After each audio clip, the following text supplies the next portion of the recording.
अरे यूनिट 1 का third chapter है जिसका नाम क्या है, मानव जनन। ठीक है, ह्यूमन रिप्रोडक्शन।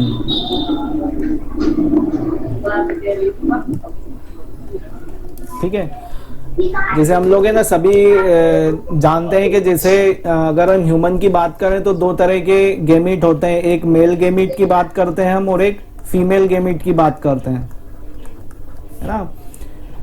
एक नर युग्मक की और एक मादा युग्मक की, है ना? अब नर युग्मक में जैसे हम बात करेंगे तो किसकी बात करेंगे, स्पर्म की, और मादा गेमिट की बात करेंगे तो हम ओवम की बात करेंगे। मतलब हम नर के लिए बात करेंगे शुक्राणु की और मादा के लिए बात करेंगे हम अंडाणु की।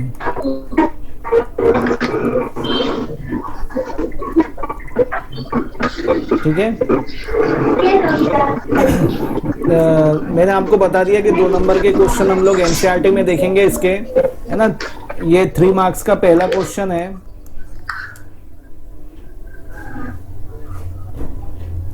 थ्री मार्क्स का पहला क्वेश्चन है, पुरुष जनन तंत्र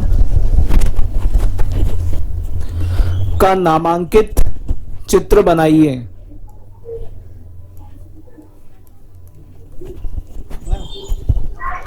इसमें आपको केवल स्ट्रक्चर ही बनाना है क्योंकि स्ट्रक्चर ही बहुत टफ है इसका।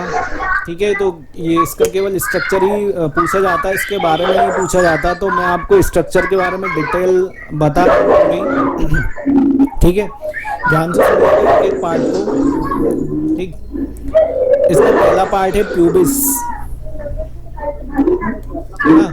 प्यूबिस इसका मेन बॉडी पार्ट है जिसके द्वारा क्या रहेगा, ये जुड़ा हुआ रहेगा, है ना, बॉडी से, मतलब शरीर से ये प्यूबिस के द्वारा क्या रहेगा, जुड़ा हुआ रहेगा, है ना? पूरा पुरुष जनन तंत्र, इसे हम क्या बोलते हैं, मेल रिप्रोडक्टिव सिस्टम।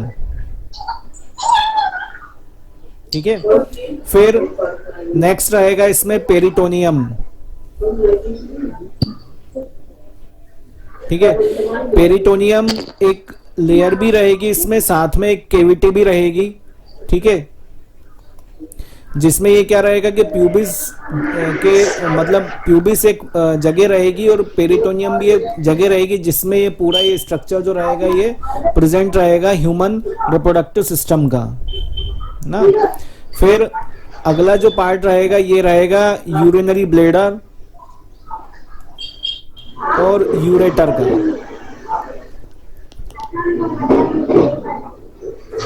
ठीक है, ये दोनों जो पार्ट रहेंगे, यूरिनरी ब्लैडर और यूरेटर, ये पार्ट रहेंगे काय के, किडनी के, ना? किडनी के मतलब यूरेटर के द्वारा जो यूरिन रहेगा वो यूरिनरी ब्लैडर में आके क्या होगा, स्टोर होगा, है ना? और यूरिनरी ब्लैडर की कैपेसिटी कितनी होती है, 400 ml, है ना? 400 ml इसकी क्या होती है, कैपेसिटी होती है यूरिनरी ब्लैडर की। ठीक है, इसके बाद इसमें नेक्स्ट पार्ट होता है सेमाइनल वेसिकल, है ना? सेमाइनल वेसिकल में ही क्या होता है, जो शुक्राणु होते हैं वो इंटैक्ट फॉर्म में, इंटैक्ट फॉर्म में मतलब यहां पर क्या रहेंगे, चलायमान नहीं रहेंगे। ठीक है, चलायमान नहीं रहेंगे यहां पर, है ना? सेमाइनल वेसिकल में ये चलायमान नहीं रहेंगे, इंटैक्ट फॉर्म में रहेंगे, और जब फर्टिलाइजेशन होगा या जब इन्हें बाहर आना होगा तो बाहर आकर ये क्या होंगे, चलायमान होंगे, है ना? तो सेमाइनल वेसिकल हम और डिटेल में पढ़ेंगे अभी आगे। फिर नेक्स्ट पार्ट है इसमें एम्पुला। एम्पुला इसका फूला हुआ या उठा हुआ भाग होता है जिसे हम एम्पुला कहते हैं। ठीक है, रेक्टम इसमें जो पार्ट रहेगा वो मेल रिप्रोडक्टिव का पीछे वाला पार्ट रहेगा, है ना? सबसे पीछे वाला पार्ट रहेगा, है ना? रेक्टम के बाद जो पार्ट आएगा वो कौन सा रहेगा, एनस का। ठीक है, इसके बाद इसमें 3 अलग अलग ग्लैंड भी रहेंगी, एक रहेगी प्रोस्टेट, एक प्रोस्टेटिक यूट्राइकल, है ना, और काउपर्स ग्लैंड। ठीक है। इनका काम क्या रहेगा इन तीनों ग्लैंड्स का, कि कुछ मतलब काउपर्स ग्लैंड का क्या होता है कि जो अंदर का इन्वायरमेंट रहेगा उसको चिकना बनाने का काम रहेगा, है ना, किसी भी तरह का वहां कोई डैमेज ना हो, ठीक है। और फिर इजेकुलेटरी डक्ट का काम रहेगा कि जो शुक्राणु हैं उन शुक्राणुओं को बाहर आने में मदद करना। इजेकुलेटरी डक्ट का काम रहेगा, डक्ट मतलब एक पाइप जैसी छोटी सी पाइप, बहुत बड़ा मैटर है, मैं डक्ट बोल रहा हूँ। डक्ट मतलब एक सुई के जैसी एक नली रहेगी जिसे हम क्या कहेंगे, इजेकुलेटरी डक्ट, जिसी के द्वारा क्या होगा कि जो शुक्राणु रहेंगे वो बाहर की तरफ इसी डक्ट के द्वारा, इसी के हेल्प से बाहर आएंगे, ठीक है। फिर इसमें रहेगा केवर्नस बॉडी, है ना। केवर्नस बॉडी से पहले ये वाला जो स्ट्रक्चर है ये क्या है, पेनिस, है ना। पेनिस जो है जहां से जुड़ा रहेगा बॉडी पार्ट से उसे ही हम क्या कहेंगे, केवर्नस बॉडी, ठीक है, उसे ही हम क्या कहेंगे, केवर्नस बॉडी। फिर इसमें अंदर जो ट्यूब रहेगी उसे हम क्या कहेंगे, यूरेथ्रा, है ना। इसी के द्वारा क्या होगा, यूरिन और स्पर्म अलग अलग टाइम में बाहर आएंगे, है ना। इसी के द्वारा क्या होगा, यूरेथ्रा के थ्रू यूरिन और स्पर्म जो रहेंगे अलग अलग टाइम में बाहर आएंगे, ठीक है। फिर रहेगा ग्लांस पेनिस, ये पेनिस का सबसे आगे वाला पार्ट रहेगा, ठीक है।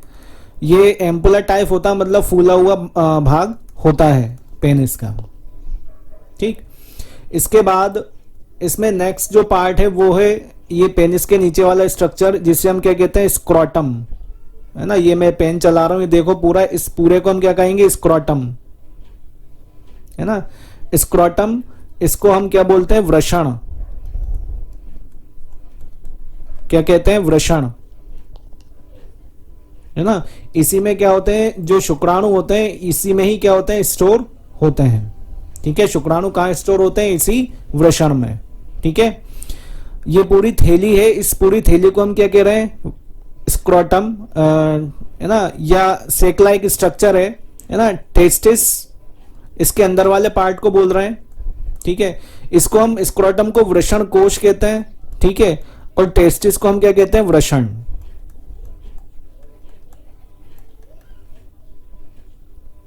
ठीक है।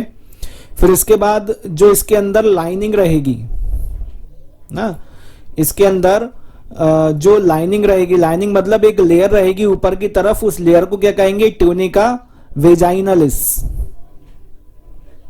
ठीक है। इसके अंदर जो लेयर रहेगी उसे हम क्या कहेंगे, ट्यूनिका वेजाइनलिस।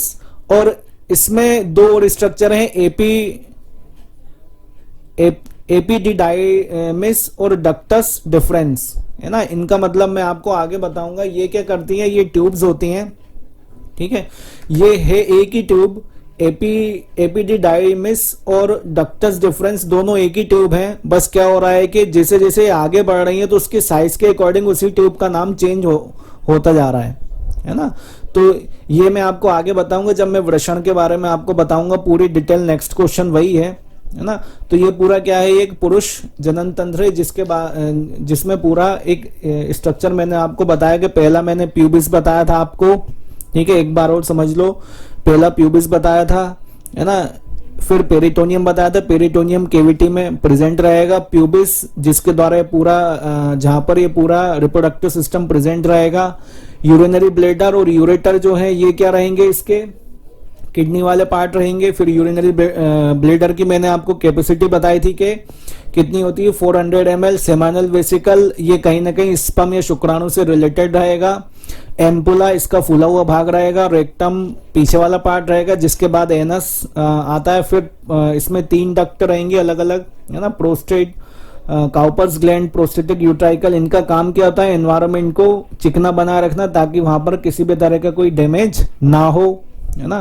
फिर इजेकुलेटरी डक्ट रहेंगी। इन इजेकुलेटरी डक्ट का काम क्या रहेगा कि ये क्या काम करेंगे कि शुक्राणुओं को बाहर आने में हेल्प करेंगी, यही इजेकुलेटरी डक्ट, ठीक है। फिर इसमें नेक्स्ट पार्ट रहेगा केवर्नस बॉडी। पेनिस जिस मतलब बॉडी पार्ट से जहां पर जुड़ा रहेगा उसे ही हम क्या कहेंगे, केवर्नस बॉडी, ठीक। ठीक है। यूरेथ्रा वो पार्ट रहेगा जिसके द्वारा यूरिन और स्पर्म अलग अलग टाइम में बाहर आएंगे यूरेथ्रा के थ्रू, ठीक है। फिर इसमें ग्लांस पेनिस रहेगा, ये पेनिस का आगे वाला पार्ट होता है, ठीक है। फिर स्क्रोटम रहेगा, इसमें वृषण कोश, ठीक है। वृषण कोश में ही क्या रहेगा, टेस्टिस रहेगा, वृषण जहां पर क्या रहेंगे, स्पर्म स्टोर रहेंगे, मतलब शुक्राणु स्टोर रहेंगे। ट्यूनिका वेजाइनलिस जो रहेगा, इसकी एक लेयर रहेगी, परत रहेगी, है ना, जिसके द्वारा क्या होगा, मतलब एक लेयर रहेगी इसके ऊपर, जिसे हम क्या कहेंगे, ट्यूनिका वेजाइनलिस। फिर इसमें एपिडिडाइमिस और डक्टस डिफरेंस जो रहेगा, ये एक ही नली है, बस इनके नाम अलग अलग हैं, है ना। ये नेक्स्ट क्वेश्चन में आपको क्लियर हो जाएगा, ठीक है। तो ये आपको क्वेश्चन आया तो आपको इतना स्ट्रक्चर आपको बनाना है, प्लस ये नाम लिखना है ना, पुरुष जनन तंत्र का नामांकित चित्र बनाइए, ठीक। अगला क्वेश्चन निकाल रहा हूं मैं।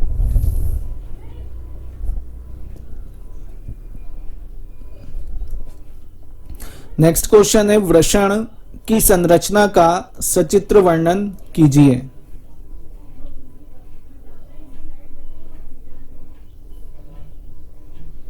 ठीक है। अभी हमने एक स्क्रोटम पढ़ा था, आपने अगर स्ट्रक्चर ध्यान से देखा हो तो हमने क्या पढ़ा था, स्क्रोटम पढ़ा था, है ना। और स्क्रोटम के बाद हमने क्या पढ़ा था, टेस्टिस पढ़ा था, ठीक है। उसी टेस्टिस के बारे में अब डिटेल में है कि उसके अंदर मेन स्ट्रक्चर होते कौन कौन से हैं, है ना, ये हमें पढ़ना है वृषण के बारे में, ठीक है। तो इसमें आपको सबसे पहले जाना पहचाना स्ट्रक्चर क्या दिख रहा है, ट्यूनिका वेजाइनलिस, है ना, ट्यूनिका वेजाइनलिस। ट्यूनिका वेजाइनलिस क्या है, इसकी बाहर वाली लेयर है, सबसे बाहर वाली लेयर को हम क्या कहेंगे, ट्यूनिका वेजाइनालिस, ठीक है। फिर इसमें क्या रहेगा, इसके अंदर वाली जो लेयर रहेगी उसे क्या कहेंगे, ट्यूनिका एल्बुजिनिया, क्या कहेंगे, ट्यूनिका एल्बुजिनिया, ठीक है। इनके बारे में नीट में भी क्वेश्चन पूछते हैं ना, तो आप चाहे तो यहां से नीट के लिए भी एक क्वेश्चन तैयार कर सकते हैं ना। जो टेस्टिस की लेयर होती है उन्हें ट्यूनिका वेजाइनलिस और ट्यूनिका एल्बुजिनिया कहते हैं, ठीक है। फिर जो सेप्चुला टेस्टिस है, ये सेप्चुला टेस्टिस वो जगह है जहां पर क्या रहेगा, जो स्पर्म रहेंगे वो स्पर्म स्टोर रहेंगे, है ना, सेप्चुला टेस्टिस में, ठीक है। और इसमें नेक्स्ट जो पार्ट रहेगा वो इसी से ही रिलेटेड रहेगा, रेटे टेस्टिस ना। रेटे टेस्टिस का काम क्या रहेगा कि जब स्पर्म बनना स्टार्ट होते हैं तब क्या होता है, ह्यूमन में सेकेंडरी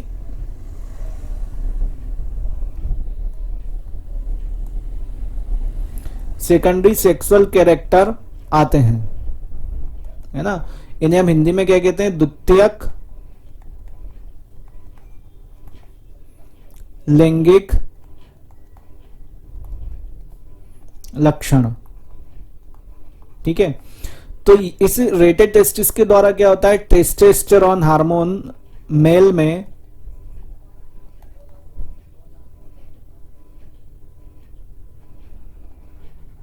है ना, टेस्टोस्टेरोन हार्मोन मेल में क्या होता है, रिलीज होता है, स्त्रावित होता है, जिसके कारण क्या होता है, मेल के अंदर मेल में द्वितीयक लैंगिक लक्षण आते हैं, जैसे बालों का आना या दाढ़ी मूछों का आना, आवाज का भारी होना।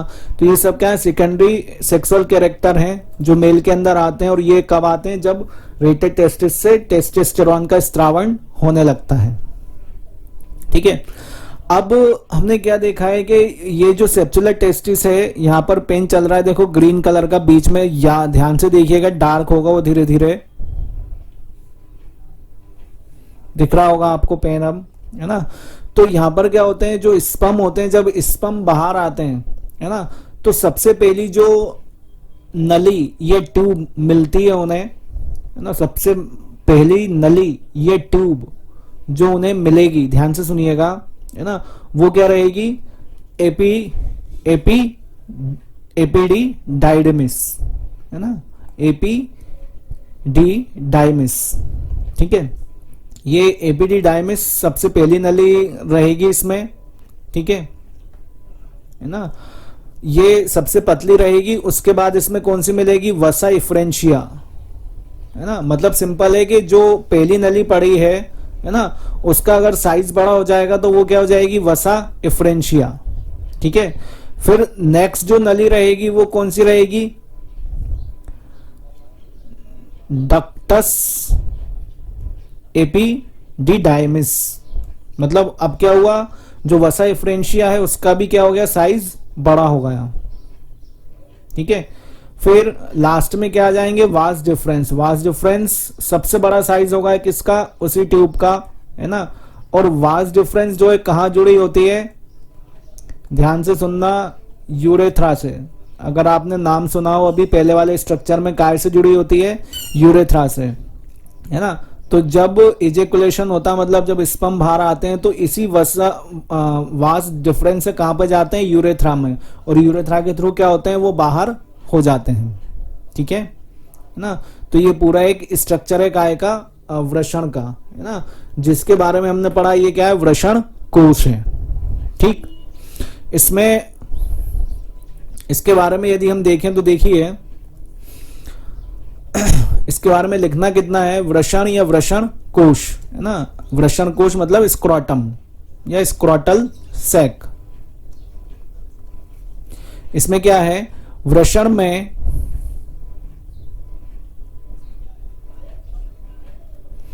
नरयुग्मक अर्थात शुक्राणु बनते हैं।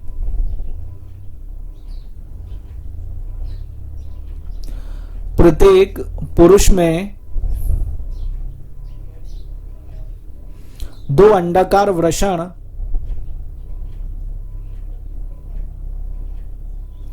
वृषण कोश में उदर गुहा के बाहर दोनों जंघाओं के बीच अलग अलग स्थित होते हैं। ठीक है, इसमें सिंपल है। इसमें जो वृषण कोश रहेगा इसमें क्या बनेंगे, शुक्राणु बनेंगे, और इनका जो साइज रहेगा वो कैसा रहेगा, अंडाकार, है ना। और ये उदर गुहा मतलब जो पेट रहेगा, स्टमक, उससे बाहर की तरफ होते हैं। ठीक है, फिर आगे लिखा है, वृषण कोश मोटी त्वचा का बना खोल होता है। दोनों वृषण के बीच मोटा मासल शिश्न स्थित होता है। जो मैंने पेनिस बताया था आपको, उसे हम हिंदी में क्या कहते हैं, शिश्न कहते हैं। ठीक है, चूंकि शुक्राणुओं का निर्माण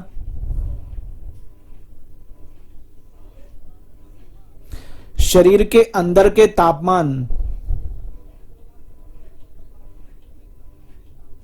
37 डिग्री सेल्सियस से 2 से 3 डिग्री सेल्सियस कम तापमान पर होता है। यही कारण है कि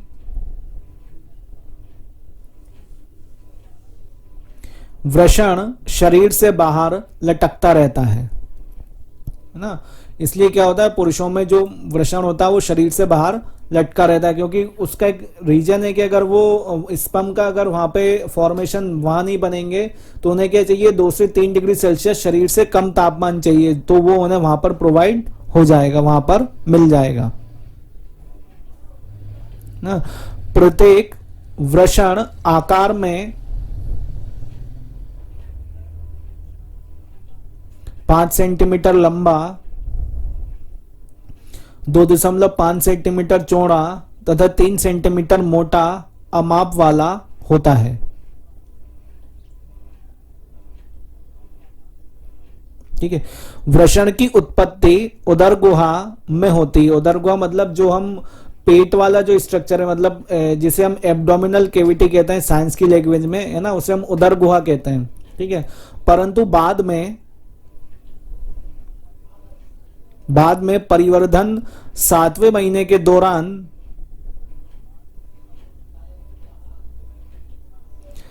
वक्षण नाल में नीचे की ओर बढ़कर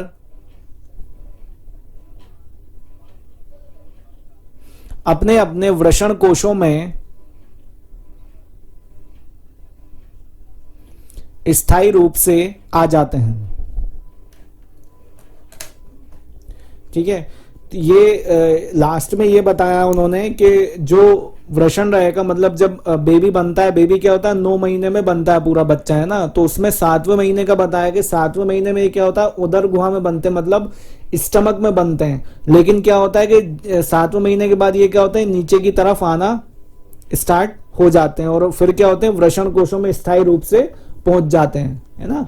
तो ये क्या है पूरा वृषण कोश के बारे में बताया है कि अगर जैसे आपको क्वेश्चन पूछा जाए तो आपको इतना लिखना पड़ेगा स्ट्रक्चर के साथ।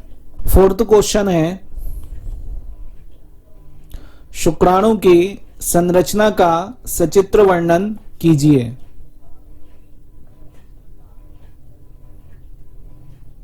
ठीक है, ये वेरी मोस्ट इंपोर्टेंट क्वेश्चन है। ठीक है, इसमें पहला जो स्ट्रक्चर है पूरा ह्यूमन स्पर्म का स्ट्रक्चर है, मानव स्पर्म, मानव शुक्राणु के जो स्पर्म होता है शुक्राणु उसका स्ट्रक्चर है। इसमें सबसे आगे वाला जो पार्ट रहेगा वो क्या रहेगा, एक्रोसोम।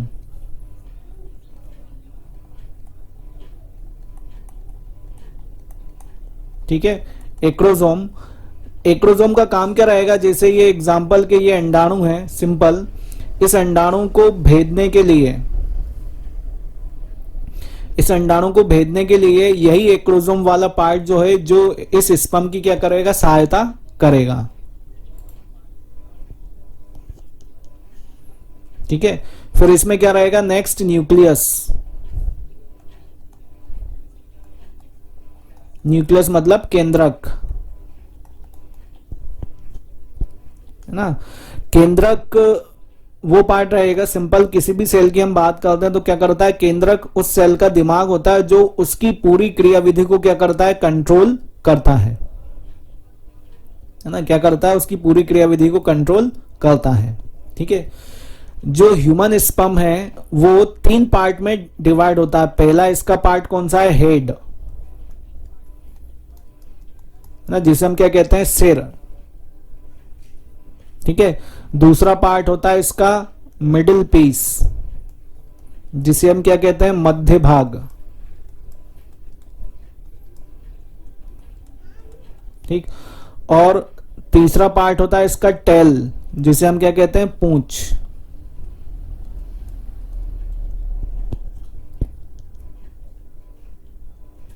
ठीक, कितने पार्ट होते हैं इसमें, स्पर्म के 3 पार्ट होते हैं। पहला सिर, हेड, दूसरा मिडिल पीस, तीसरा एक्सोनिम और चौथा टेल। ठीक है, अब इसमें जो हेड वाला पार्ट है, हेड वाले पार्ट में 2 ही मेन स्ट्रक्चर है जिनके बारे में हम बात कर चुके हैं। पहला पार्ट हमने पढ़ा था एक्रोसोम, उसका मैंने आपको बता दिया कि एक्रोसोम का क्या यूज रहेगा। एक्रोसोम का वो यूज रहेगा कि जब वो अंडाणु के अंदर जो इंटर होगा तो ये एक्रोसोम पार्ट ही है जो उसको अंदर इंटर होने में क्या करेगा, हेल्प करेगा ना। दूसरा मैंने बताया था न्यूक्लियस, न्यूक्लियस मतलब केंद्रक, है ना। केंद्रक वो पार्ट रहेगा जो पूरे इस शुक्राणु की क्रियाविधि को क्या करेगा, कंट्रोल करेगा, है ना। फिर इसमें मैंने आपको 3 अलग अलग पार्ट बताए कि पहला इसका भाग रहेगा हेड, दूसरा मिडिल पीस और तीसरा टेल। उसके बाद इसमें नेक्स्ट रहेगा नेक, है ना। नेक को हम ग्रीवा भी कहते हैं, ठीक है ना। नेक को हम क्या कहते हैं, ग्रीवा। ठीक है, इसी ग्रीवा में क्या रहेंगे, ध्यान से सुनिएगा, इसी ग्रीवा में क्या रहेंगे, सेंट्रियोल रहेंगे। अगर आपने ये नाम सुना हो तो आपको आ जाएगा याद, है ना। सेंट्रियोल क्या रहेंगे, सेंट्रियोल। सेंट्रियोल का काम क्या होता है, ये कोशिका विभाजन में क्या करते हैं, सहायता करते हैं, है ना। बिना सेंट्रियोल के कोशिका विभाजन हो ही नहीं सकता, चाहे वो समसूत्री विभाजन हो चाहे अर्धसूत्री विभाजन हो ना। साथ में इसमें क्या रहेगा, एक स्पाइरल मतलब टेल रहेगी, है ना। टेल क्या करेगी कि जब ये जो वेजाइनल पार्ट रहेगा फीमेल का, जब वहां पर जाएंगे तो वहां पर ये पूंछ क्या करेगी, टेल इन्हें तैरने में सहायता करेगी ना। साथ में इसमें माइटोकॉन्ड्रियल स्पाइरल भी होती है, माइटोकॉन्ड्रियल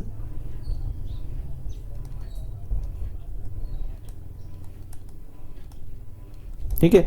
माइटोकॉन्ड्रियल स्पाइरल मतलब स्पाइरल मतलब आप समझ सकते हैं रिंग जैसा, है ना। तो उसका काम क्या रहेगा, माइटोकॉन्ड्रिया को आप समझ में ही आता है नाम से कि माइटोकॉन्ड्रिया को क्या कहते हैं, कोशिका का पावर हाउस, है ना।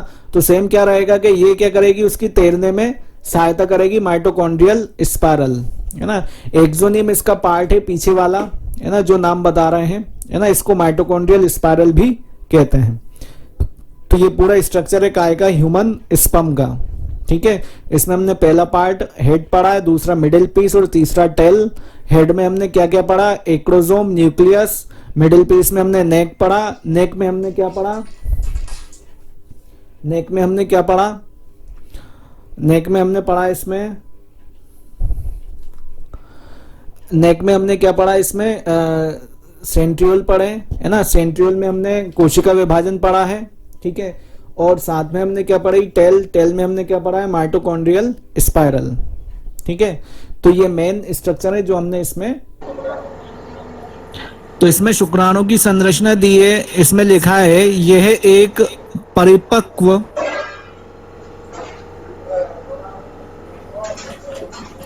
सूक्ष्म चल पतली लगभग 5 म्यू लंबी रचना होती है।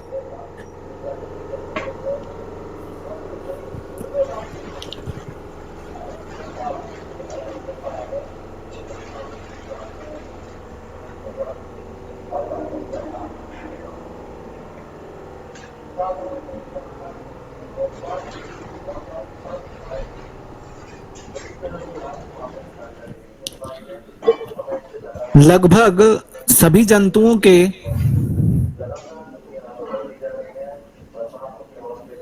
शुक्राणु रचना में एक जैसे होते हैं तथा 3 भाग इसमें पाए जाते हैं।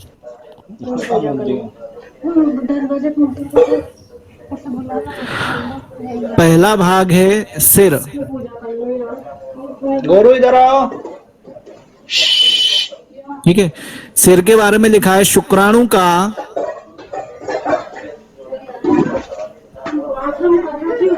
अग्रभाग सिर कहलाता है।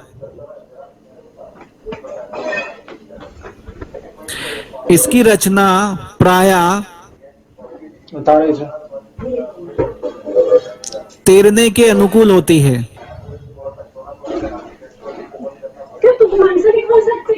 अर्थात इसका आकार शंक्वाकार होता है।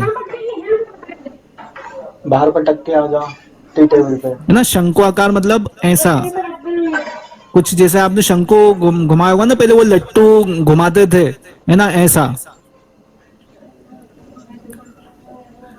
सिर के अगले भाग पर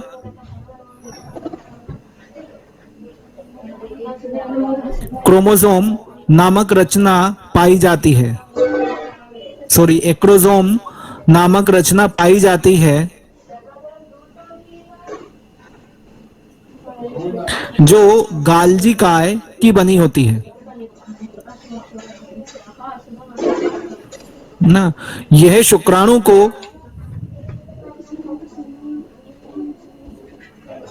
अंडाणु भेदन में सहायता करती है ना। इसके बारे में मैंने बताया भी था आपको कि ये इंटर होने में कहाँ हेल्प करेगी, ओवम के अंदर, अंडाणु के अंदर ना।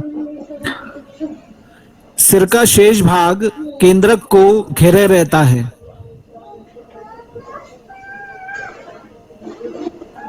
केंद्रक के चारों तरफ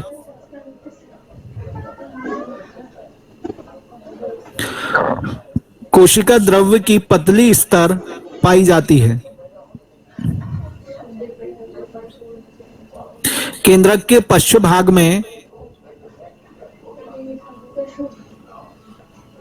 समीपस्थ सेंट्रियोल पाया जाता है,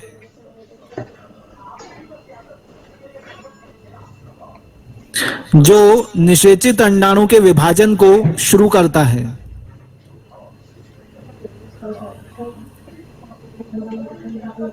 ना मैंने सेंट्रियोल का बताया भी था कि बिना सेंट्रियोल के विभाजन शुरू नहीं होगा ना। सेंट्रियोल ही वो पार्ट है जिसके द्वारा समसूत्री और अर्धसूत्री विभाजन दोनों होते हैं ना। बिना सेंट्रियोल के विभाजन हो ही नहीं सकता।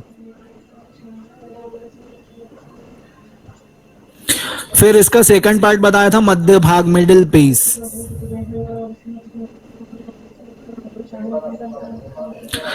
यह सिर के ठीक पीछे वाला भाग होता है जिसमें दूरस्थ सेंट्रियोल फ्लेजिलम के आधारीय भाग या आधारीय काय का कार्य करता है। मतलब पीछे वाला भाग होता है, मतलब सिर से पीछे वाला है ना, पूरा पीछे वाला नहीं, सिर से पीछे वाला भाग। क्योंकि पहला जो सेंट्रियोल रहेगा उसे हम क्या कहेंगे, समीपस्थ। समीपस्थ क्यों बोल रहे हैं, क्योंकि वो सिर के पास है। इसे दूरस्थ क्यों बोल रहे हैं, क्योंकि ये सिर से दूर है। बस सिंपल सा मैटर है, बाकी काम दोनों का एक ही है।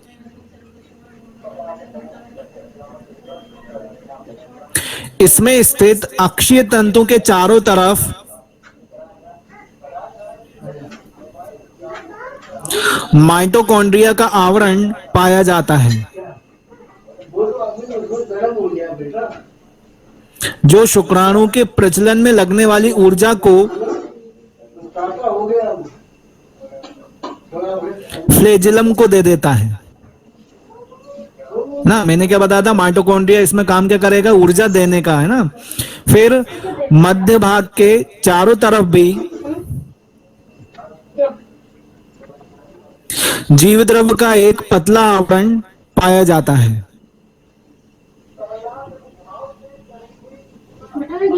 ठीक है, ये मध्य भाग के बारे में है। फिर नेक्स्ट है पूंछ ना। पूंछ को हम क्या कहते हैं, टेल।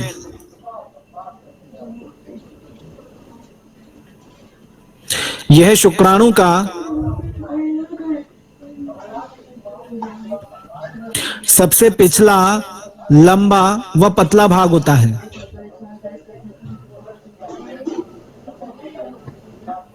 जिसकी सहायता से शुक्राणु प्रचलन करता है ना। मैंने बताया था कि ये क्या करेगा, तैरने में सहायता करेगी, मतलब प्रचलन मतलब चलने में सहायता करेगी। इसके मध्य में अक्षीय तंतु पाया जाता है, जिसके चारों तरफ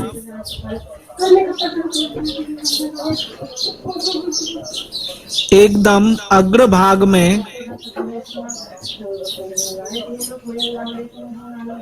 माइटोकॉन्ड्रिया, लेकिन शेष भाग में कोशिका द्रव्य का ही एक आच्छद, आच्छद मतलब आवरण पाया जाता है।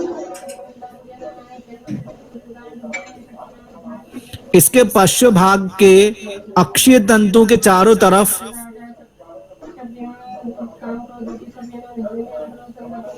कोई आक्षद नहीं पाया जाता है। आक्षद मतलब कोई आवरण नहीं पाया जाता है।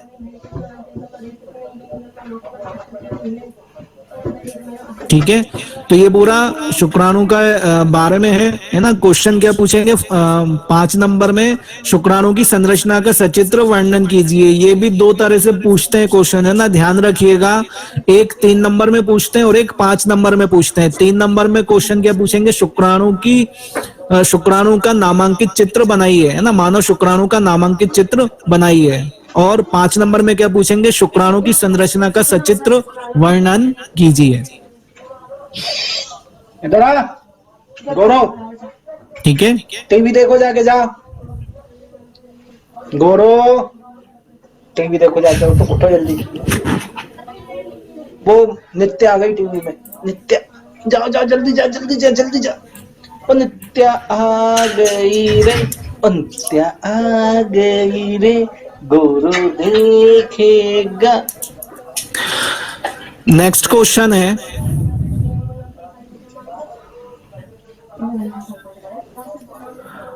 वृषण की अनुप्रस्थ काट का नामांकित चित्र बनाइए। ठीक है। वृषण अभी हम लोगों ने पढ़ा था, है ना, जिसे हम क्या कह रहे थे, टेस्टिस, है ना, इसके बारे में हम डिटेल में पढ़ चुके हैं। ठीक है। इसमें सेम ये सेमिनिफेरस ट्यूब्यूल्स रहेंगी। यहीं पर ही क्या रहेंगे, जो शुक्राणु रहेंगे प्रेजेंट रहेंगे इसी सेमिनिफेरस ट्यूब्यूल में। ठीक है। नेक्स्ट रहेंगी सर्टोली सेल, है ना, इसका क्वेश्चन पूछते हैं, ध्यान रखिएगा। सर्टोली सेल क्या करती हैं, ये इनको पोषण प्रदान करती हैं, शुक्राणु को क्या प्रदान करती हैं, पोषण प्रदान करती हैं सर्टोली सेल। ये बहुत पूछते हैं, मल्टीपल चॉइस में याद रखिएगा, है ना। इन्हें हम लेडिग सेल भी कहते हैं। कौन सी सेल कहते हैं, लेडिग। ठीक है ना। नेक्स्ट जो रहेगा इसमें क्या रहेंगी, इंटरस्टिशियल सेल। ठीक है। इंटरस्टिशियल सेल मुझे थोड़ा सा कंफ्यूज हो रहा है, मैं आपको बाद में बताता हूं इसका, है ना, थोड़ा सा कंफ्यूजन है, मुझे याद नहीं आ रहा एक्चुअल इनका। फिर है blood capillaries. Blood capillaries simple है, यहां पर क्या रहेगा, ब्लड का फ्लो होगा, मतलब रक्त का प्रवाह यहां पर होगा। ठीक है। हाँ, इंटरस्टिशियल सेल वो सेल रहेंगी जिनसे क्या होगा, टेस्टोस्टेरोन जो हार्मोन आएगा वो यहीं से रिलीज होगा। ठीक है। फिर इसमें नेक्स्ट जो स्ट्रक्चर है वो है मेच्योर स्पर्म का। मेच्योर स्पर्म मतलब परिपक्व स्पर्म, क्योंकि देखिए स्पर्म बनने में लगभग 62 डेज लगते हैं, मतलब 62 दिन के करीब लगते हैं, है ना, एक मेच्योर स्पर्म बनने में। ठीक है। फिर इसमें क्या रहेंगी, स्पर्मेटोसाइट्स रहेंगी। Spermatocytes in different stage of development, है ना। स्पर्मेटोसाइट आपको जब समझ में आएगा, जब मैं आपको शुक्राणु जनन मतलब शुक्राणु के बनने की प्रक्रिया को समझाऊंगा तब, है ना। तब तक आप इसका नाम याद रखिएगा कि ये हमने कहीं पढ़ा था। फिर लास्ट रहेगा कनेक्टिव टिश्यू। कनेक्टिव टिश्यू का काम क्या रहेगा, कनेक्ट करने का, मतलब जोड़ने का, सिंपल ना। इसमें हमने क्या पढ़ा, सेमिनिफेरस ट्यूब्यूल जहां पर शुक्राणु